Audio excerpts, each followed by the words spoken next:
Olá a você que nos acompanha pela JF TV, no canal 35.1, pelo YouTube também. Começa agora a primeira edição do Câmara Debate, um espaço plural para discutir ideias e debater a nossa cidade. Por aqui sempre vamos convidar 2 vereadores e 2 especialistas para debaterem com profundidade um tema representado por uma questão. Também participarão desse espaço a população e jornalistas convidados. Desta vez, o mediador do programa sou eu, Ricardo Ribeiro. No programa de estreia, a pergunta: adultização, internet é lugar de criança? Assista ao vídeo que levanta as primeiras perguntas sobre o tema. Adultização infantil. O termo é novo, mas trata de algo, infelizmente, que não é novo. A exposição precoce de crianças a comportamentos, responsabilidades e conteúdos típicos de adultos. Muitas vezes, essa ação tem cunho exploratório. Essa manifestação pode ser por roupas, linguagem sexualizada ou tarefas típicas da vida adulta. Muitas vezes, o seu efeito é potencializado pela internet. O termo ganhou destaque em agosto de 2025, quando o influenciador Felca publicou um vídeo chamado Adultização, que viralizou e levou o tema ao Congresso, ao Judiciário e à mídia, inspirando projetos como a chamada Lei Felca. Hoje, famílias, especialistas e o poder público debatem os impactos desse fenômeno, enquanto os algoritmos das redes sociais muitas vezes incentivam o uso das redes e a exposição precoce. Isso pode gerar sérios efeitos no desenvolvimento infantil, como baixa autoestima, ansiedade e depressão. Alguns números mostram a dimensão do problema. 88% das crianças e adolescentes entre 9 e 17 anos já usam redes sociais. 66% criaram um perfil antes dos 12. 11% dos comentários em vídeos infantis no YouTube são tóxicos e cerca de 90% dos sites infantis rastreiam dados, com 27% exibindo anúncios inapropriados. Para proteger a infância, é essencial promover políticas públicas, reforçar a segurança digital e ampliar a consciência sobre esse tema. O Câmara Debate discute hoje adultização. Internet é lugar de criança?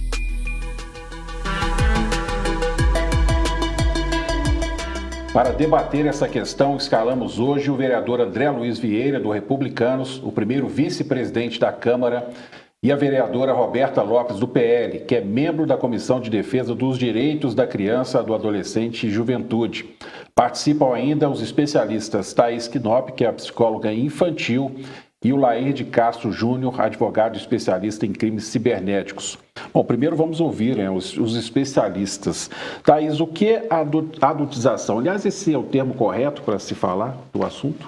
É um termo leigo, mas é um termo correto, sim, porque hoje em dia a gente tem crianças não só vestindo roupas de adultos, não só short curto, essas coisas, mas a gente tem as crianças agindo como adultos.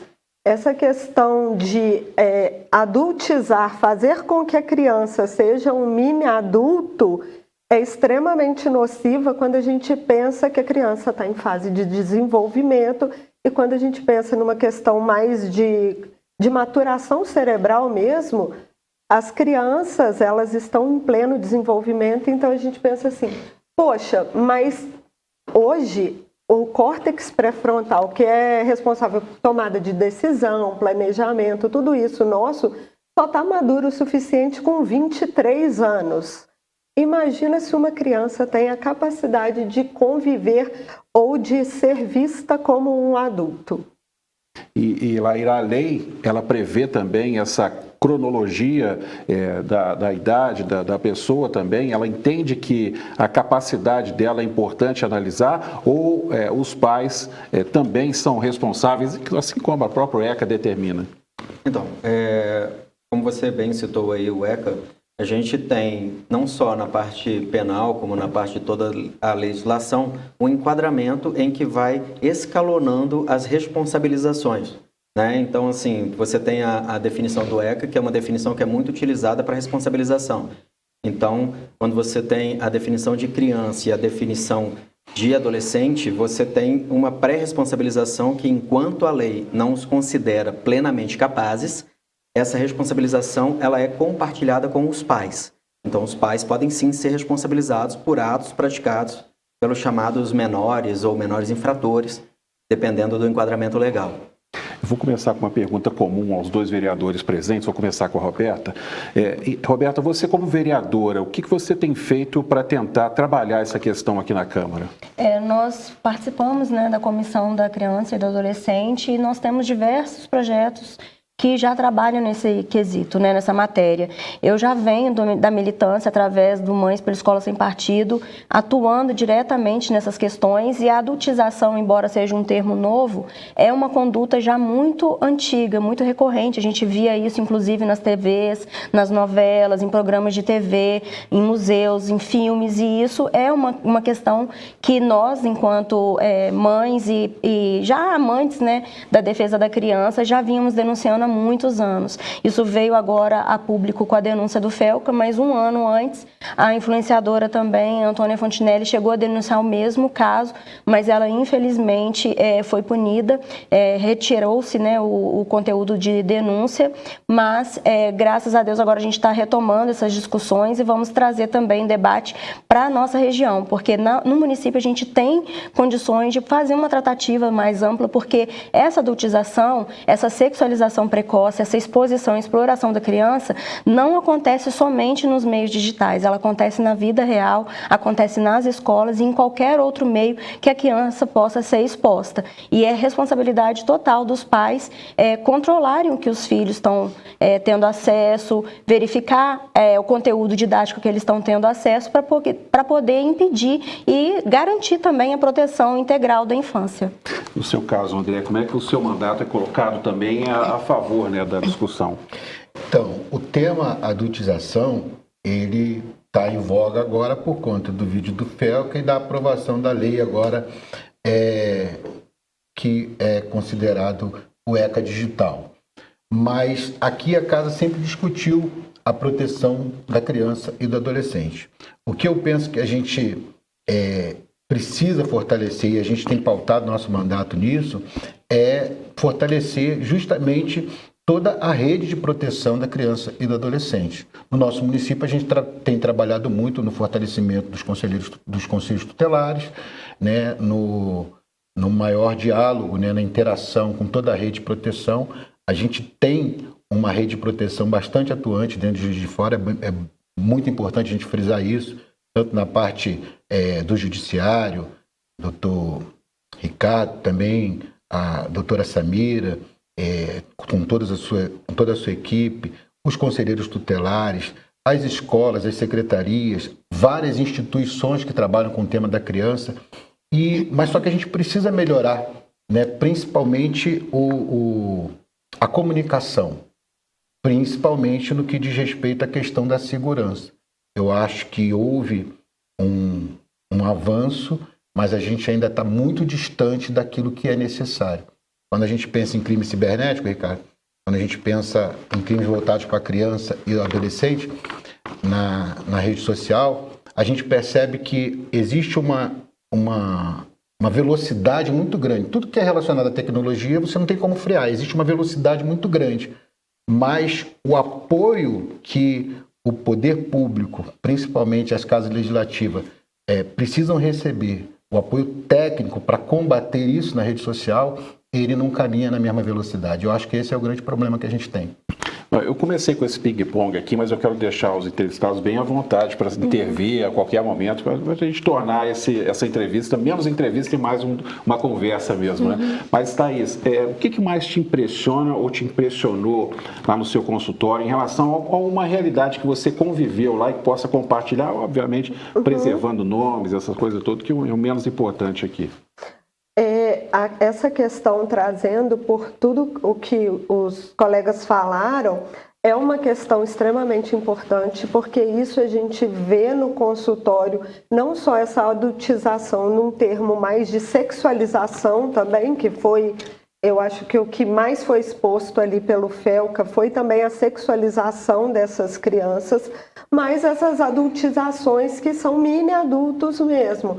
A criança, por exemplo, tem muito medo do mundo acabar. A criança às vezes traz pra gente um medo do que eu vou ser no futuro, o que eu vou fazer, um medo às vezes de como meu pai, a minha mãe, enfim, os cuidadores ali, como que eles vão ter acesso a dinheiro, coisas que uma criança, aí vendo a parte da adultização um pouco, além da sexualização, coisas que as crianças não precisam se preocupar tecnicamente. Nessa parte da adultização, é extremamente importante que a gente ensine as crianças o que é esse termo de adultização, o que é essa sexualização, porque às vezes a criança ela está ali na simplicidade dela, ela não tem malícia mesmo, ela não sabe entender o que é um olhar de um adulto que quer cuidar e o que é um olhar de um adulto que está vendo de outra forma. Algumas crianças vão fazer vídeo em TikTok, vão fazer vídeo em Instagram, sem necessariamente o intuito de alguma coisa. Mas aí o olhar do outro para com essa criança vai ter um olhar diferenciado. Então, no consultório, chegam essas crianças que são mini adultos, seja na sexualidade, seja nessa parte de compromisso, como se fossem adultos mesmo. Eu tenho que fazer isso, eu tenho que fazer aquilo. E a gente vê que a criança não é criança, não existe a fase de desenvolvimento onde a criança tem que explorar. Ela pula etapas. Exato, porque aí essa exploração, ela vai sendo feita por etapas, dela entender uma brincadeira compartilhada, mas o que é uma brincadeira compartilhada com respeito, o que é um pique-pega, essas coisas. Hoje a gente quase não vê gente brincando de pique-pega na rua, né? Coisa que na minha época era normal. Então essas crianças chegam no consultório com transtorno de ansiedade generalizada, com às vezes transtornos obsessivos, compulsivos, com questões de limpeza. A gente vê às vezes, e o consultório às vezes é o espaço mais seguro que essas crianças vão ter para falar sobre essa sexualização, longe de amarras, porque o consultório de um psicólogo é um espaço seguro. Óbvio que a gente tem um respaldo ético, de dependendo do que acontecer, a gente é obrigada a falar com os pais. Mas a gente precisa entender o que essa criança está trazendo, e ela traz. Lai, diante dessa colocação da Thaís, não seria o caso de atualização do Estatuto da Criança e do Adolescente, que vive uma nova realidade com essas situações todas? Então, eu entendo que essa parte de legalização, né, ou de intervenção do Estado através das leis para a regulamentação desses ambientes, ela efetivamente, como falado pelo vereador, ela anda atrasada. A evolução tecnológica ela é muito mais rápida que a evolução legal. Então, o nosso judiciário acaba recebendo questões antes mesmo de virarem leis, né? Então, essa regulação ela fica muito estado dependente. Eu acho que se a gente passasse por uma conscientização mais efetiva dos responsáveis legais, dos pais, efetivamente, isso poderia ser muito mais regulado, né? Que a gente chama de autorregulamentação regulada. Ou seja, o próprio meio, o próprio ambiente, ele começa a trazer regulações que são efetivamente aplicadas, né? Eu acho interessante até comentar, quando você fala assim, a pergunta né? Internet é lugar de criança? Eu traria a pergunta um pouco mais para frente. Internet é lugar? Porque a internet não é um lugar, a internet é um meio. Assim como uma ligação, assim como qualquer outra forma de comunicação. Então, quando a gente começa a tratar ela como um lugar, a gente distancia ela da nossa realidade. E ela é a nossa realidade. Então, assim, há que se fazer uma análise específica sobre você está usando um meio adequado? Como é que se utiliza este meio? Eu costumo comentar sempre com clientes ou pessoas que trazem situações um pouco mais graves à vida por meio da internet, em que o comportamento ele é muito, ele dita muito o que vai acontecer. Então, você fala assim, olha, e é uma das perguntas que eu faço, por exemplo, quando eu dou palestras em colégios e coisas desse tipo, para explicar para as crianças, eu falo assim, gente, Você entraria numa sala cheio de gente estranha e falaria qualquer coisa, sem saber a reação? Você entraria numa sala com gente estranha e passaria todos os seus dados, todas as suas informações? E a resposta é não. E aí eu trago a pergunta, então por que você faz isso através da internet? Por que você se expõe tanto? Então, assim, a parte comportamental, eu acho que hoje há realmente houve muito essa sensação de que o mundo lá fora é perigoso, então vamos trazer nossos filhos para dentro de casa e vamos deixá-los nos computadores, onde expande e muito esse mundo lá fora. Então, quando você está usando a internet, usando este meio, você atinge muito mais ambientes, com muito mais pessoas, muito mais desconhecidas do que você, por exemplo, brincar de pique-pega lá fora. Mas aí entra a questão política. E aí, Roberta, como é que você trabalha a regulação sem a censura? Então, esse é um debate muito complexo, porque o problema, o cerne do problema está na questão estrutural familiar. Então, a partir do momento que a família ela tenta trazer o filho achando que está numa proteção, quando eu era jovem, eu brincava na rua, brincava com os colegas, com os vizinhos e tal. Então, a partir do momento que a gente tem uma visão de que o mundo não é mais seguro, e é a partir disso que a gente entende claramente que existe uma falha do poder público, não é o poder público através de uma censura de um meio de comunicação, porque a internet é a extensão da nossa vida real. É como se fosse a igreja, a escola, o local de trabalho, então é uma extensão da vida real. Então, quando você traz essa falha do poder público, da segurança da família, da desestruturação, da inversão dos valores que a gente está vivendo um mundo realmente caótico nessa perversão da criança, de distorção do indivíduo, da identidade do indivíduo, a criança se perde, os próprios familiares não conseguem manter o controle disso e para poder manter a vida, a rotina, eles tendem a achar que essa questão, esse acesso não vai trazer problemas, quando na verdade o problema, a cerne do problema está dentro da estrutura da desestruturação familiar. Então a gente não tem o que dizer sobre regulação da rede social, porque a regulação em si só, a censura, vai impedir a todos, pela liberdade de todos. A gente tem que ir no crime, a gente tem que ir no criminoso, punir o criminoso, até mesmo porque nós já temos legislação suficiente, nós temos o ECA, a Constituição, Código Penal. Então, assim, o criminoso ele vai buscar o meio de agir em qualquer ambiente. Se você retirar ele da internet, o rapaz vai estar na porta da escola da criança esperando a criança com uma bala, como era antigamente. Então, assim, o que a gente tem que fazer? Nós temos que ter uma ampliação desse debate e trazer realmente o problema social que nós estamos vivendo, que é de destruturação, crise de identidade das nossas crianças. Os nossos adultos perderam a autoridade diante de uma corrupção moral que o mundo está vivendo. Então, assim, a gente tem que discutir isso de forma mais ampla e não é censurando a rede social que a gente vai conseguir. A gente vai esconder um problema real, que a gente não vai ter como maquiar isso de forma definitiva. A gente tem que trazer políticas públicas para fortalecer a família, fazer com que ela resgate esse poder de proteção da infância, conseguir trazer um tempo de qualidade com esses pais, para eles serem pais. Afinal de contas, o que está acontecendo é exatamente isso. Os pais querem trazer as crianças ao mundo e não querem ser pais. Então, a gente precisa de um espaço do poder público, colocar lá os parques de volta para a criança ir com o pai no parquinho, brincar na rua. É sobre isso que a gente tem que discutir, não sobre censura. E por falar em política pública, que a Roberta está citando aqui, você tem um trabalho muito próximo ao Conselho Tutelar. De que maneira que o Conselho Tutelar tem atuado? Você tem acompanhado esse trabalho? Tem algum exemplo também que possa trazer aqui para discussão? O que a gente tem para falar relacionado à adultização é que existe na nossa cidade, como em todo o Brasil, um índice muito alto, Ricardo, de principalmente a violência sexual contra criança e adolescente. E os conselheiros tutelares, eles são os primeiros a serem acionados quando surge esse problema. Nós temos casos aqui, de fora, lógico, sempre corre em sigilo, né? Porque se trata de criança, mas nós temos casos absurdos. E isso não é uma novidade. Esse que é o ponto. Eu estava ouvindo aqui o doutor Laí falando, e também a Thaís falando, eu fico tentando fazer uma comparação, né?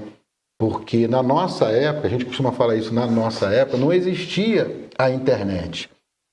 Mas os lugares que eram proibidos para adultos, hoje na internet, são permitidos para criança. O próprio adulto, ele não sabe muitas das vezes lidar com o ambiente virtual.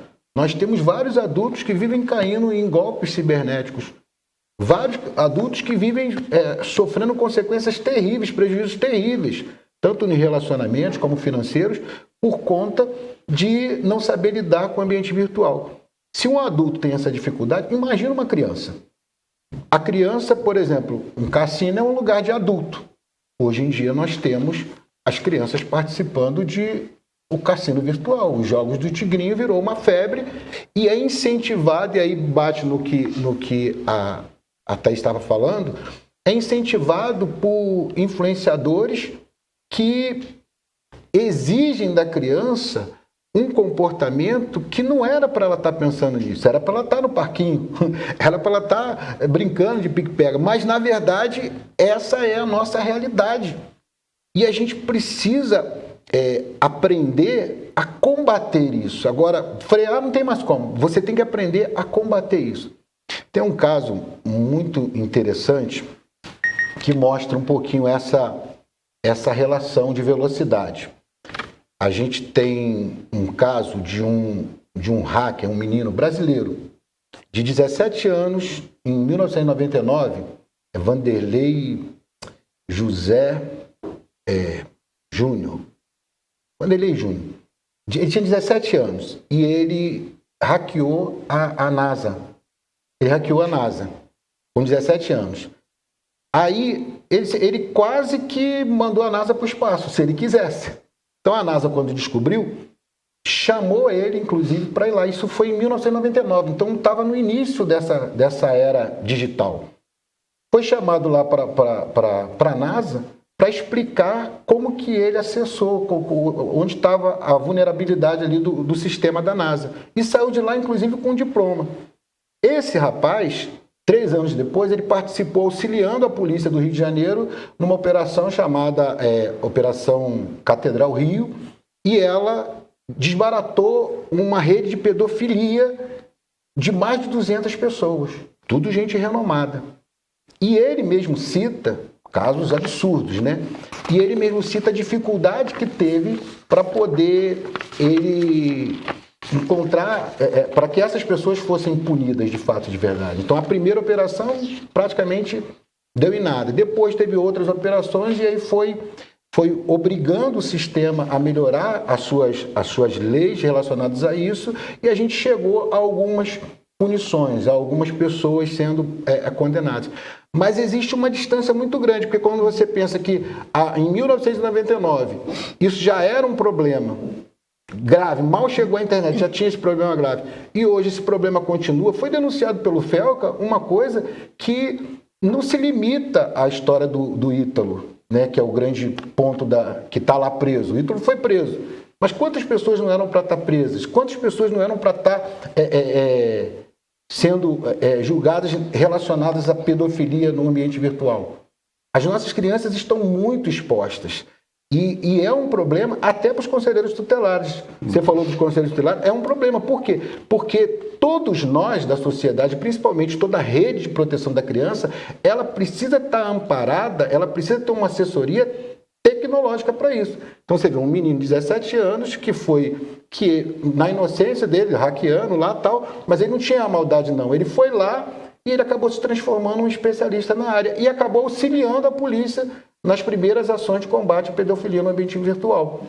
Então isso mostra que a gente precisa de receber esse aporte tecnológico para que até as nossas leis e a nossa maneira de operar o combate a esses crimes cibernéticos sejam mais eficazes. A gente vai falar mais sobre o assunto, a gente encerra agora o primeiro bloco e no segundo o nosso debate retorna ouvindo aí também pessoas nas ruas e especialistas na área da comunicação, jornalistas, convidados e, claro, a população. Voltamos daqui a pouco, é rapidinho.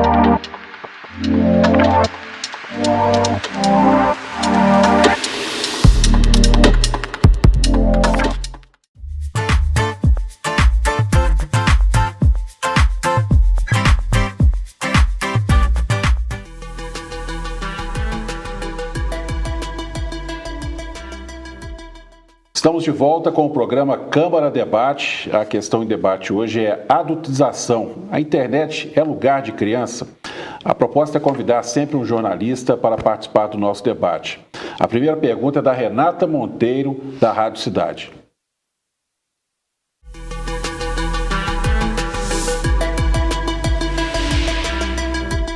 Recentemente, a gente acompanhou o Felca, né, que é um influenciador digital, youtuber, também humorista, que ele denunciou exposições sexualizadas de menores lá na Paraíba, que foram usadas, inclusive, em redes sociais de influenciadores. Por conta disso, até foi sancionada essa semana uma lei lá na Paraíba, que é a Lei Felca, justamente em alusão a esse influenciador, que trouxe, inclusive, esse debate da adultização de crianças, né?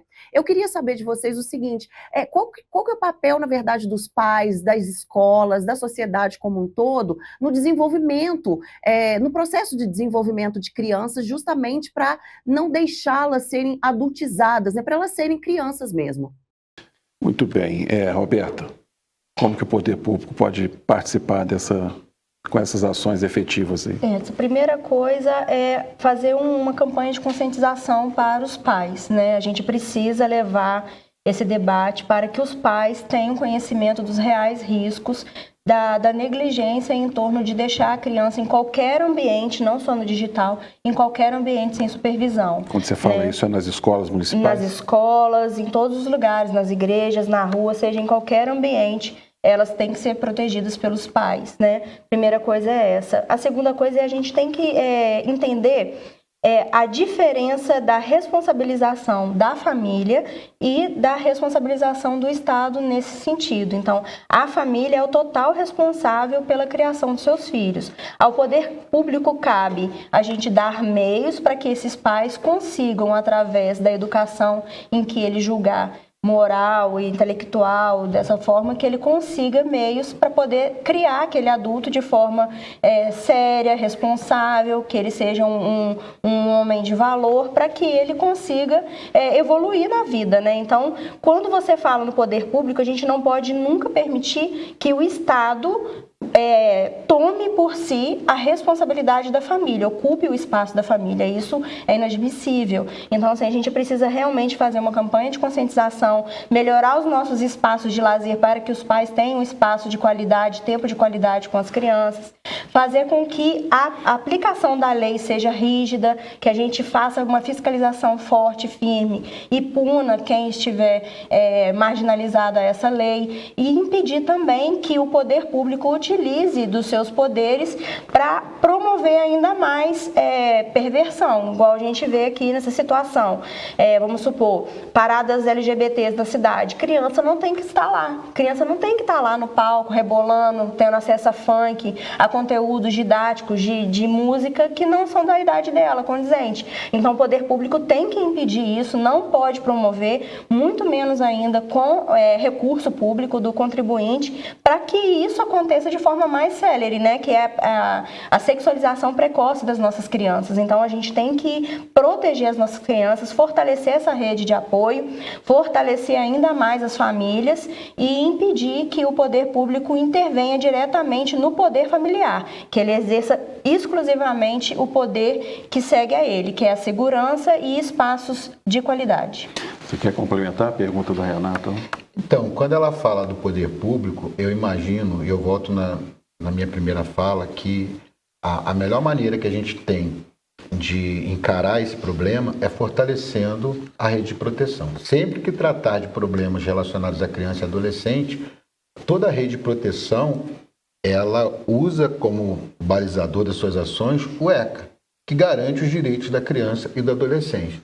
Mas qual é a dificuldade? A dificuldade é justamente o fortalecimento dessa rede. Então você precisa fortalecer a rede de proteção para que o poder público possa ser eficaz na ação em relação aos direitos da criança e do adolescente.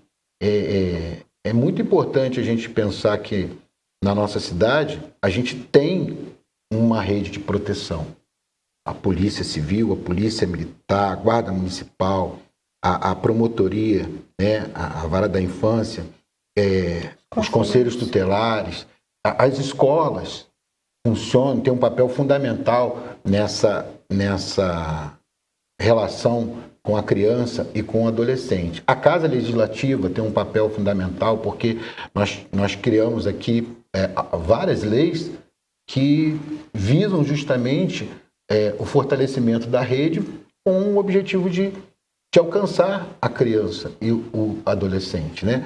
E a gente fica pensando justamente nisso, porque você não tem como ter políticas públicas para combater esse problema se você não tiver investimento na rede de proteção. Então, investimento na rede de proteção. Vou dar um exemplo. O Conselho Tutelar é acionado. O Conselho Tutelar, sendo acionado para uma ocorrência, ele precisa de ir na companhia da Guarda Municipal. A Guarda Municipal precisa estar muito bem estruturada, muito bem equipada para poder acompanhar o conselheiro. Na nossa cidade, qual é o meu grande sonho, Ricardo, em relação a esse tema? É que a gente consiga ter aqui em Juiz de Fora uma delegacia especializada na criança e no adolescente. A gente tem a polícia agindo, inclusive hoje, com um espaço de acolhimento, principalmente na delegacia da mulher, que abraçou... A DEAN faz um pouco esse trabalho. Isso. Mas, quando você consegue criar uma delegacia especializada, você vê que o universo é muito maior. Em Belo Horizonte foi criada a delegacia especializada do direito da criança, da criança, né? E os atendimentos, as ocorrências que ela tem, ultrapassaram os atendimentos normais dos adultos, porque a demanda é realmente muito grande. Criança e adolescente, elas, por causa dessa vulnerabilidade, por causa dessa inocência que a doutora falou, então ela é muito fácil de ser atingida, muito fácil de ser enganada, muito fácil de ser seduzida por um adulto. Então, toda vez que a gente pensar em poder público para proteger a criança, a gente tem que pensar em investimento em toda a rede de proteção. Eu quero colocar os especialistas no debate também, porque a gente tem aí, nesse ponto aqui do nosso debate, a população, né, para ser ouvida. Então a gente vai ouvir aí o que diz, o que as pessoas estão dizendo nas ruas, para a gente falar com o Laír e com a Thaís também sobre esse assunto.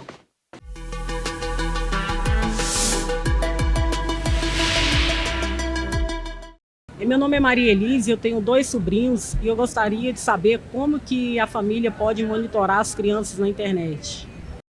Como, Thaís?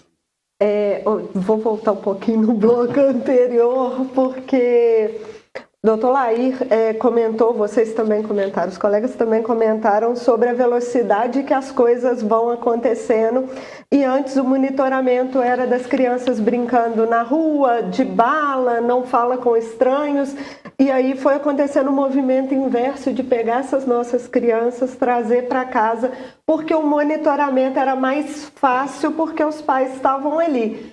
Só que o Dr. Laír falou muito bem que eles tiveram acesso a um novo mundo, que são as tecnologias, são o computador, a internet, e que agora eles precisam ser mais vigiados do que antes, porque o acesso a um mundo onde a gente nem imagina, onde uma criança não teria um fácil acesso ao que ela vê na internet. Então esse monitoramento, ele é extremamente importante, porque a gente tem, e aí o Instagram, a gente comentou um pouco sobre cassinos virtuais, essas questões de bet, essas questões de TikTok. Você não entraria numa sala, uma criança não entraria numa sala cheia de gente e faria uma dança de top e shortinho para 100, 200 pessoas.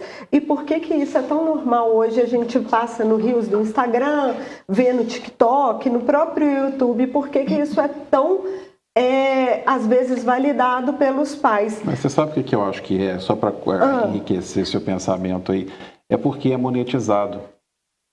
Porque e aí entra no trabalho infantil também, não entra, assim, eu não sou advogado, mas não entra.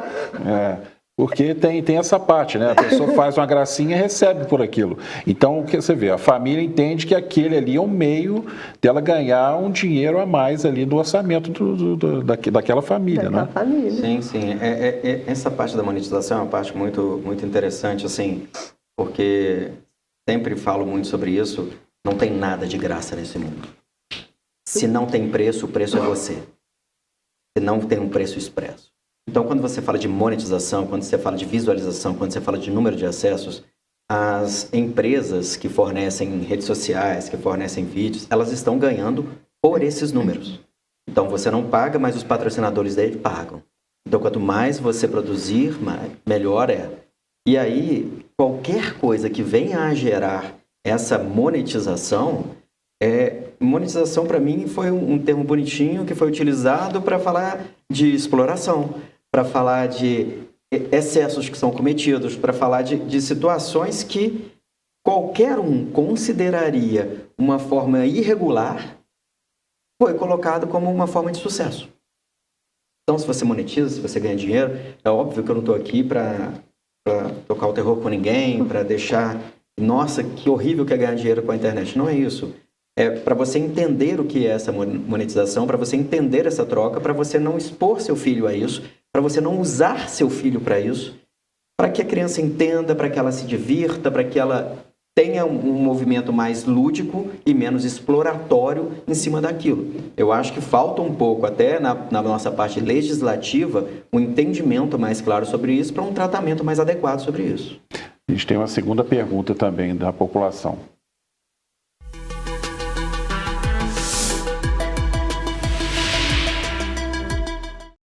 Meu nome é Angélica Leopoldino, minha profissão é gari. Eu tenho uma neta, que é a Sofia, e ela fica muito tempo na internet. E eu gostaria de saber como é que eu posso estar protegendo ela para ela não estar vendo conteúdos impróprios. E aí? Primeiro, talvez tenha que ser definido para ela o que é conteúdo impróprio. Porque a gente tem alguns conteúdos que são para criança mesmo. A gente tem até, por exemplo, dependendo da idade da criança, você tem alguns conteúdos, vídeos educativos mesmo, onde ensina o nome dos animais em inglês, o número em inglês, onde você vai monitorar. Então, esses conteúdos têm que ser o que é definido como impróprio para cada uma das idades. E talvez ela começar a hoje a gente tem alguns mecanismos de monitoramento dos pais, né? De idade, de criança de 6, 7 anos, ter um celular, assim, a bel prazer, você faz o que você quiser, não tem monitoramento de rede social, não tem isso tudo. Isso é um problema, né? E sobre pode falar, André. Não, o maior problema é que ela está falando assim... como que eu faço para monitorar, para regular mais ou menos ali a minha neta, né? Não falar a idade da neta, mas a gente imagina que seja uma criança. Uhum. Mas a verdade é que os pais aprendem a mexer nos aparelhos eletrônicos com os filhos. Então, é muito complexo. É muito complexo. Por quê? Porque os filhos, eles têm um acesso à tecnologia que os pais não tiveram. E eles têm um aprendizado muito grande. Daí a importância... O doutor falou um assunto muito interessante aqui, relacionado à lei. A gente precisa... A Roberta também falou da relação que o poder público não pode intervir no papel do pai, mas é preciso responsabilizar os pais quando eles deixam de fazer o seu papel. Eu acho que a proteção que essa avó ela tem, essa preocupação que essa avó tem, a maioria dos pais não tem. Quer dizer, dos filhos que estão sofrendo com esse problema, com esse mal de adultização na internet. Alguns são até os responsáveis, são eles que acabam influenciando as crianças a fazerem isso porque descobriram nisso daí uma fonte de renda e acabam usando. Então, eles têm que ser responsabilizados. A lei precisa alcançar o pai irresponsável, né? Porque a adultização daquela criança, muitas das vezes, ela é incentivada no ambiente familiar pelo próprio pai. Como, infelizmente, quando você vai pegar os dados da violência contra a criança, abuso sexual contra a criança e adolescente, muitos dos abusos, a maioria, é praticado por gente do próprio ambiente familiar. Então, a gente tem aí essa situação onde você tem que preservar o direito da família, né? O Estado não pode intervir diretamente ali na criação dos filhos, mas os pais também têm que ter a sua responsabilidade ali bem definida e a falta dela, ela tem que ser bem detectada e punida caso necessário, que é o que a gente percebe nessa questão do ambiente virtual e da adultização. Complementando, o que acontece ali? Meios tecnológicos para você fazer um controle diretamente, nós temos diversas ferramentas hoje para poder fazer isso.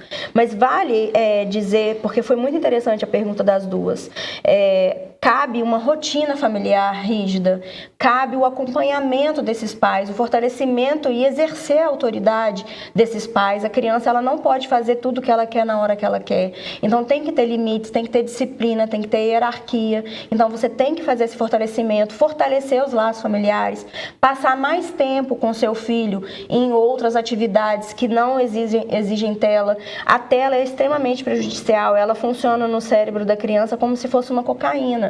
Então, assim, quanto menos tempo ela participar dessa tela, e não falo só de internet, não, falo de TV também, é melhor para o desenvolvimento da criança. Então, quando a gente fala sobre... Foi interessante até a pergunta da primeira. Como que eu faço para monitorar? Monitorar. Os pais têm que monitorar. Não é o poder público que tem que monitorar, entende? Então, os pais têm que assumir para si a responsabilidade de exercer o papel de pai e de colocar os limites nessa criança para que ela cresça dentro de um ambiente seguro e que garanta a ela o desenvolvimento completo da sua infância, de todas as fases da vida dela.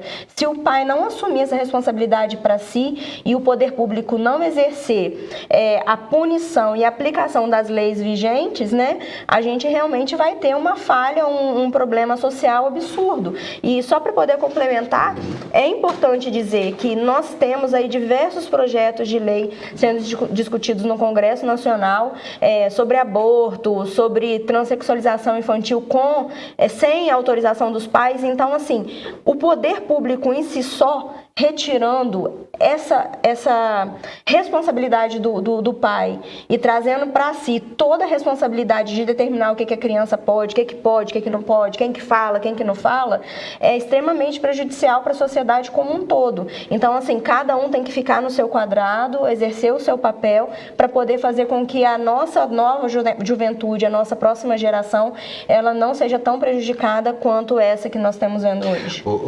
Só a gente vai voltar, porque a gente vai extrapolar muito tempo.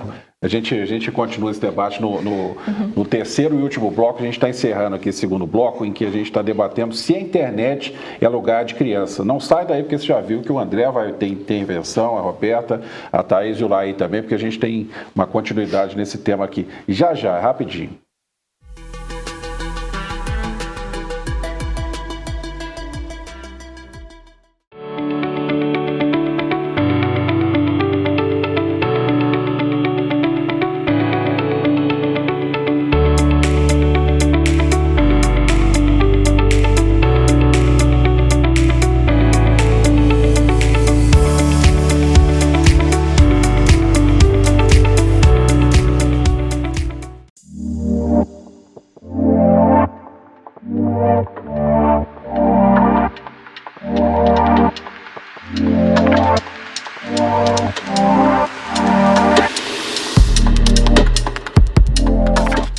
É ponto, é defesa, é bloqueio. Tá no ar o Campeonato Mineiro de Vôlei. E o JF Vôlei abre a temporada 2025 com tudo. E a cobertura é da JF TV. Transmissão ao vivo no canal 35.1 e também no YouTube, no @Câmara Municipal JF. É a Câmara e os vereadores apoiando o esporte da cidade. A bola vai subir a partir de setembro.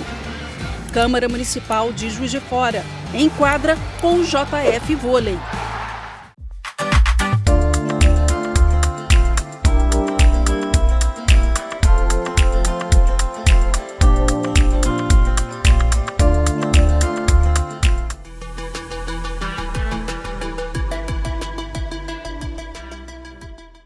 Estamos no terceiro e último bloco do Câmara Debate de hoje. Queremos saber também a sua opinião.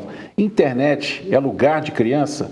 Entre agora nas redes sociais da Câmara e participe do debate. O endereço é @Câmara Municipal JF. Você pode seguir a Câmara por lá. Seguimos o modelo do bloco anterior, sempre com a participação da imprensa. Vamos agora à segunda pergunta de hoje.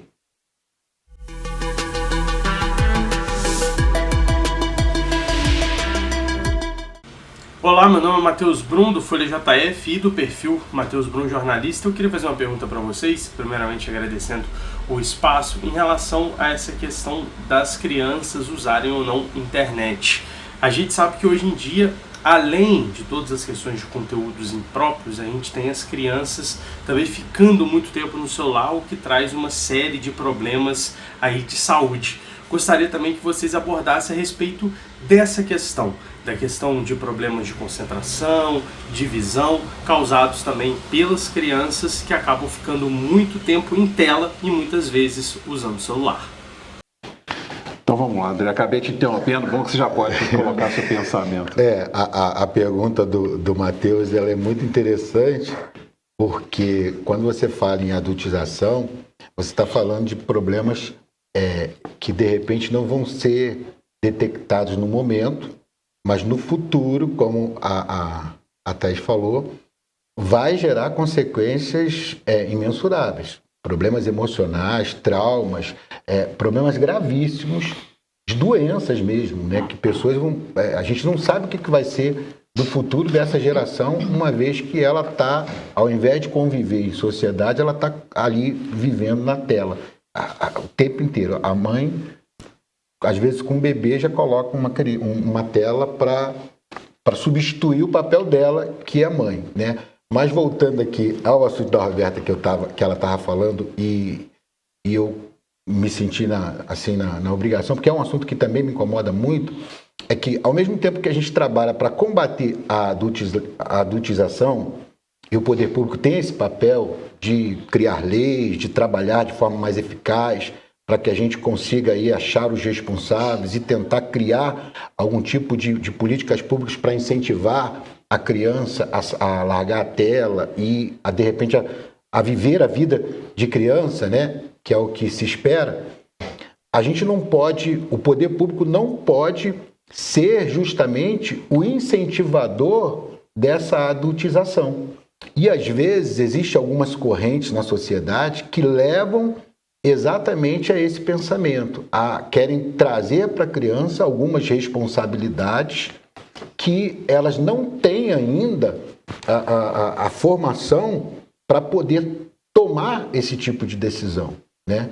Eu acho que é disso que a Roberta está falando e que eu concordo plenamente, né? Principalmente no que diz respeito à saúde. Uma criança, hoje em dia, o que a gente mais tem é adulto que se arrepende de ter feito uma tatuagem, né? A coisa mais normal, você olhar na internet, você vai ver várias pessoas dando depoimento em relação a isso. Nada contra quem faz tatuagem, mas o que eu quero dizer, uma coisa é você fazer uma tatuagem, outra coisa é você mutilar o seu corpo, você tirar parte do seu corpo. Então, essa é uma decisão que só um adulto pode tomar. Uma criança não tem autonomia para fazer isso. Então, o poder público não pode incentivar, nem autorizar, não tem esse papel de autorizar uma coisa que vai justamente impulsionar a criança a tomar uma decisão que ela só estaria apta para tomar quando adulta. Complementando o que ele falou, é muito importante esse ponto, porque o mesmo executivo, o mesmo legislativo que quer pautar a lei FELCA como cortina de fumaça, com uma oportunidade de censurar as redes sociais, com a desculpa de que a gente está protegendo criança, é o mesmo que defende aborto na barriga da mãe, que quer matar criança na barriga da mãe, que defende transexualização em crianças menores de idade sem consentimento dos pais, que defende que pedofilia é doença, e então assim permite muitas coisas que não cabem ao poder público. Então isso é uma cortina de fumaça exatamente para poder implantar um regime autoritário, né? Um regime que eles já deixaram muito claro que eles querem trazer para o Brasil, que é o regime chinês.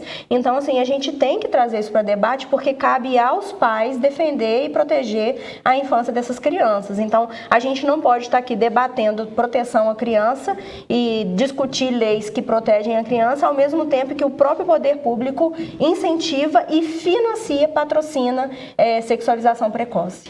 Eu tenho a sensação, Thaís, que essa discussão que a gente vem enfrentando aí nos últimos anos, se é que a gente pode dizer assim, ela se assemelha muito ao que a geração passada viveu no final do século XX com as drogas.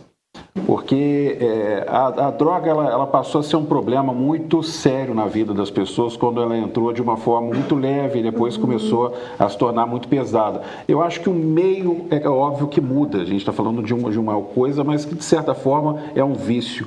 E é um vício que muitas vezes traz males que são permanentes na vida da pessoa. Exatamente, Ricardo. Você falando isso de que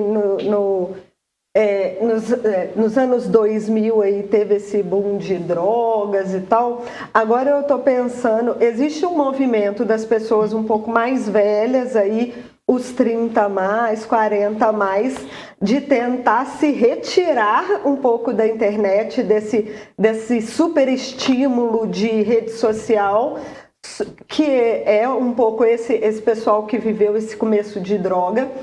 E as crianças agora entrando nesse mundo. A gente tem consequências extremamente danosas, a gente tem internações psiquiátricas em hospitais psiquiátricos por causa de vício em jogos, vício em rede social, porque aquilo, a gente mesmo, quem nunca pegou e foi olhar no Instagram antes de dormir alguma coisa e quando viu tinha ali perdido 15, 20 minutos, meia hora. Aquilo é um prazer instantâneo tão grande que é semelhante, sim, às drogas de antigamente, que elas ainda existem, né? Não que elas tenham sumido, mas aquilo virou uma coisa que você, às vezes, tem a criança... Aí, hoje em dia, chega muito no consultório, né? Ai, tem TDAH, tem TOD, que é o transtorno opositor desafiador. Ai, tem TEA, tem não sei o quê, porque não sai da tela. Aí você vai ver, são crianças, às vezes, da pandemia, que tiveram que crescer num ambiente extremamente fechado, porque foi necessário enclausurar as crianças, né? E aí você vê que as crianças não têm interação social, elas ficaram com interação, sala de aula era virtual, falar com os amigos e com os avós, com os parentes, era pelo computador. Então a gente foi obrigada a expor essas crianças e agora a gente tem que ser obrigada a retirá-las dessa imersão tecnológica, porque hoje tudo é tecnologia. Hoje a gente vai num restaurante, o cardápio é QR Code, hoje tudo vai no Instagram, vai não sei aonde. Então a gente precisa começar a entender que essas crianças estão em plena maturação cerebral, em plena maturação cognitiva e que nem tudo é TDAH e que a gente precisa entender que se a criança ficar realmente com aquele estímulo visual o tempo inteiro, ela vai ter déficit cognitivo, ela vai ter e vai ficar mesmo viciada, igual uma pessoa vicia, por exemplo, em nicotina, no cigarro. Quero colocar o Laí na conversa também, mas a gente tem uma primeira pergunta nesse bloco das ruas também. Vamos acompanhar.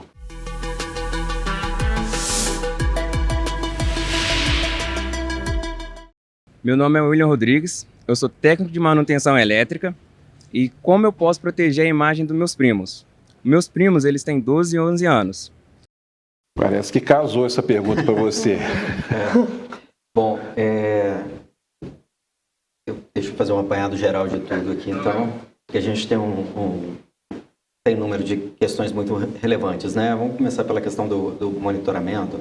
Existem ferramentas muito eficazes de monitoramento, mas existe um negócio que o pessoal fala como se fosse um ente de outro mundo, que é o algoritmo, né? E a gente tem a seguinte questão, o rolamento, que hoje é o padrão da internet, onde você passa para o próximo vídeo, em cerca de 15 a 30 segundos você já passa para o próximo vídeo, o algoritmo te testa. Então, o monitoramento através das ferramentas que são disponibilizadas, sim, onde você tem produtos só para crianças, vídeos educativos, vídeos muito bons, muito bem pensados, muito bem elaborados. se você não os coloca em um canal fechado para aquilo, se você os põe em vídeos que vão passando, em um momento o algoritmo vai te testar para alguma outra coisa. Então ele vai expor um outro vídeo que, se te chamar a atenção e você ficar nele ou clicar nele, ele vai passar a trazer vídeos iguais. Então o encaminhamento, que é uma das coisas, por exemplo, que o Felca citou, onde você começa a ver vídeos, você faz uma busca e aí desse vídeo ele desdobra em vários outros, é o papel do algoritmo. Ele é feito para isso. Ele é feito para te aprisionar, ele é feito para te prender. Então ele vai atrás desse estímulo, que é a dopamina, que é feito através de short vídeos, né? Pequenos vídeos. Então, assim, o monitoramento, ele deve ser feito através de ferramentas, e eu concordo muito que nós, mais velhos, estamos correndo atrás dessas ferramentas, mas é necessário que a gente aprenda se a gente quiser proteger. Então, é nossa responsabilidade, sim, entender quais são as ferramentas, como é que elas funcionam e o que dá para se fazer. E esse monitoramento, infelizmente ou felizmente, tem que ser constante. Você vai colocar seu filho nesse mundo por 3 horas, você vai ter que monitorá-lo por 3 horas, porque em algum momento vai sair e a disponibilização é gigantesca. Com relação especificamente a essa questão deste momento da proteção da imagem, né? Há legislação muito forte nesse sentido. Tá? Hoje a gente tem direitos autorais, proteção de dados, proteção da imagem, que inclusive é trazido na nossa Constituição, no artigo 5º. Então, assim, já existe um movimento legislativo considerável para essa proteção da imagem.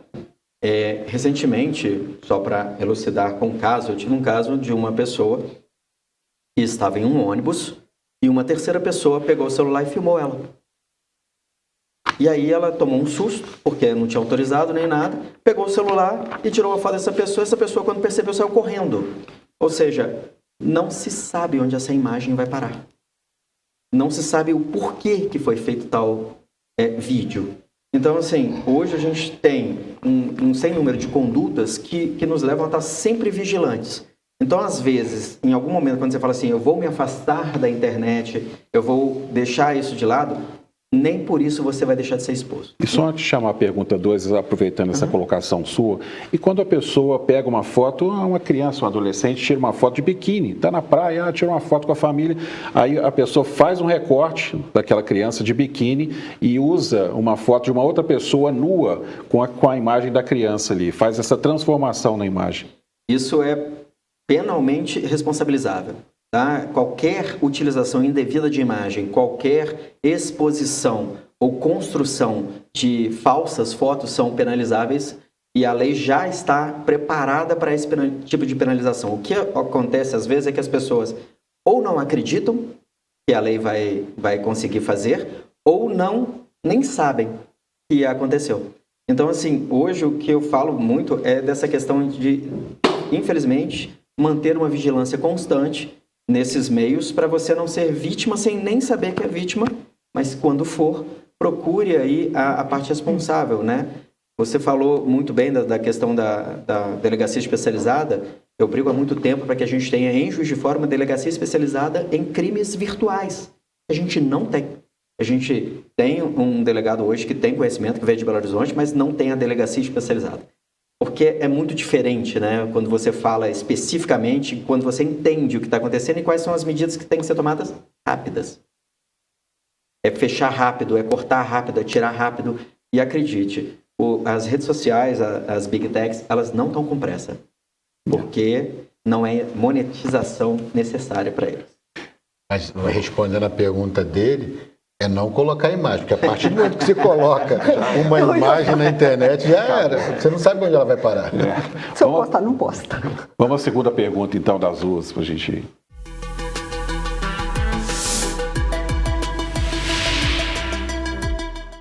Meu nome é Fernanda, eu moro no bairro Alto dos Passos. Eu queria saber como tratar essas crianças que se sentem exploradas pela adultização. Procura um psicólogo. Procure um psicólogo. Procurar, sim, ajuda tanto psicológica quanto psiquiátrica. E hoje em dia, vou fazer um mini merchan das clínicas, escolas, das faculdades daqui de Juiz de Fora, que todas as clínicas, escolas de psicologia, elas têm como acolher esses tanto os casos de sexualização, de adultização, como todos os casos. Então, todas as faculdades que têm o curso de psicologia, elas abrem ou processo seletivo ou alguma forma onde os pais dessas crianças podem entrar em contato com as faculdades. É sempre um valor social ou até de graça. Então, a primeira coisa é realmente procurar ajuda psicológica e ajuda psiquiátrica. Porque quanto mais cedo a gente consegue intervir no problema, menor vai ser a amplitude dele depois. A pergunta do Matheus era sobre justamente a questão da doença, né? A saúde mental hoje é um dos maiores problemas que a gente tem.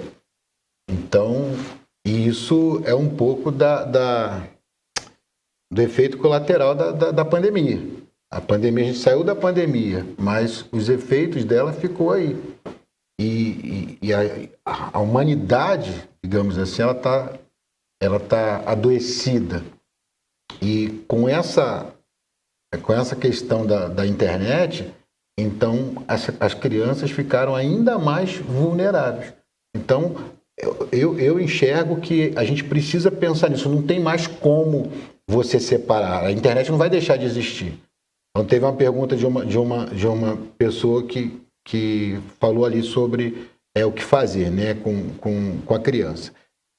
É igual a gente fazia quando não tinha internet. Se a criança não tem, ainda é criança, ainda é bebezinho, você não tem, ainda é uma criancinha de pouca idade, você não tem como deixar ela atravessar a rua sozinho. Então você vai ter que segurar na mão dela para ajudar ela a atravessar a rua. Dependendo do ambiente, ela não vai para uma determinada festa. O pai não vai deixar. Então o ambiente virtual, ele é real. Ele não está mais desassociado à nossa convivência. Então, os pais precisam monitorar e precisam botar limites. E eles precisam ter esse acompanhamento e colocar limite, porque isso faz parte da vida social. Daqui a pouco você vai procurar... Quer dizer, já tem vários empregos que são remotos. Aulas, colégios que são remotos. Relacionamentos são remotos. Então, isso já está incutido na sociedade. Então, não tem como desassociar mais. O que a gente tem que fazer é aprender a lidar com isso e criando aí um novo mecanismo de relacionamento, principalmente no seio familiar. Eu queria, nesse espaço final aqui, as considerações finais de cada um, já agradecer, né, a Thaís Knopp, que é psicóloga infantil. Obrigado pela presença e por trazer aqui a pauta, a sua experiência no assunto para ajudar as pessoas nesse tema também. Obrigado, Thaís. Obrigada a você. E as suas considerações finais também, o vereador André Luiz, do Republicanos, nesse assunto aí. Ricardo, primeiro dizer que para mim é um prazer muito grande estar aqui participando desse programa de estreia, junto com a Roberta, se conduzindo aqui sempre com o seu profissionalismo, que você sabe muito bem a consideração a respeito que eu tenho por você. Doutor Laí, com a sua experiência, a Thaís aqui, que é muito importante estar nesse debate, é fundamental, porque, como a gente falou, se a sociedade está adoecida com problemas emocionais, e quando a gente pensa em problemas emocionais, a gente pensa na psicologia, na psiquiatria. Então é fundamental eles estarem participando e para mim é um prazer muito grande. Eu acredito que a nossa população ela só tem a ganhar com programas dessa qualidade. Obrigado. E obrigado também à vereadora Roberta Lopes, do PL, também e suas considerações finais, vereadora. Obrigada pela participação, pelo convite. É uma honra estar aqui com vocês. E assim, a conclusão que eu chego é que realmente o maior papel, o maior desafio que nós, do poder público, teremos diante desse desafio vai ser o fortalecimento da família, que é a base estrutural da sociedade, A gente tem que buscar meios de fortalecer a família, fortalecer esses laços familiares, fazer com que a família tenha de volta a autoridade diante dos seus filhos, fazer com que eles consigam conduzir da forma, nos outros meios existentes, da forma como sempre foi conduzido até aqui, através de hierarquia, de limites, não deixar que a criança faça o que ela bem entender na hora que ela bem quiser. Então, assim, é importante fazer esse trabalho de conscientização, de fortalecimento da família, fazer esse suporte, esse acolhimento, inclusive com os familiares, para que a gente consiga de vez por todas, acabar com essa sexualização precoce, inversão dos valores, que o problema, a cerne do problema, não vai ser resolvido através de censura ou monitoramento das redes sociais através do poder público. Vai ser de uma reestruturação familiar e de uma adequação com o novo ambiente que a gente está vivendo. Agradecer também ao Laerte Castro Júnior, que é advogado especialista em crimes cibernéticos. Eu que agradeço a oportunidade. Eu acho que é muito importante que abra-se as discussões, que possibilite que haja uma discussão técnica, que haja uma discussão com conhecimento sobre esses assuntos, para a gente evitar polemização e entender claramente que estamos aqui hoje para trazer mais conhecimento, para fomentar uma discussão de maneira mais efetiva, né? Então é importantíssimo hoje que você entenda qual é o seu papel, que você entenda onde você está inserido, que você entenda o que são essas ferramentas e onde está indo e o que está acontecendo com a adultização. Busque sempre a informação e o conhecimento, porque é dessa única forma que você vai conseguir tratar adequadamente qualquer problema, né? Então, assim, me coloco ainda à disposição, coloco a comissão da OAB que trata desse ponto também à disposição para quaisquer discussões que vierem a acontecer, porque é muito importante que a gente possa falar para todo mundo que a adultização é um problema, monetização é um problema, largar a responsabilidade dos pais, deixando os filhos no ambiente virtual, também é um problema. Então, assim, a gente tem uma discussão muito mais ampla e muito mais complexa, mas que ela tem que começar, e que bom que está começando de uma maneira adequada. Obrigado. A Thaís não falou. Eu queria agradecer a todo mundo. Essa discussão é realmente extremamente importante. Numa época, a gente está em setembro, daqui a pouco começam as campanhas do Setembro Amarelo, né? Já estamos em setembro, mas a questão da saúde mental, ela é pauta e está sendo, principalmente sim, depois da pandemia. A gente teve trancando, no bom sentido, assim, tivemos que trancar as crianças, nós mesmos, os idosos, então entra aí num âmbito muito maior. E quero dizer que a psicologia está a serviço das crianças, na proteção das crianças. Então, se um de nós, algum psicólogo que está fazendo o tratamento de alguma dessas crianças, perceber algum sinal de alerta, algum sinal que pode estar acontecendo alguma coisa, ou que já aconteceu alguma coisa, que a gente deve procurar o nosso conselho de ética, mas na maioria das vezes isso é denunciado também. Então, confie no profissional que você está levando o seu filho, para que esse profissional, para que o psicólogo ajude nesse reforço positivo mesmo da criança ter que brincar, eu brinco que a criança hoje não está mais comendo terra, a criança precisa comer terra, ela precisa adquirir sistema imunológico, precisa brincar no chão e não numa tela. A criança hoje, ela está muito tratada numa redoma de vidro, sendo exposta a coisas que elas não deviam e não sendo exposta a coisas que ela devia, de brincar no parque, num parquinho, sair para ver a vida. Então, que a psicologia está também nessa frente de lutar pelas crianças mesmo nesse papel, tá? Obrigada. Hoje a criança não come mais terra, mas eu te garanto que ela sabe o que é uma tomada 110 e uma 220. Eu não sei, mas a criança sabe. A gente comia terra, gente. Eu brinco, aí os outros falam, nossa, mas como assim comia terra? Vocês me entenderam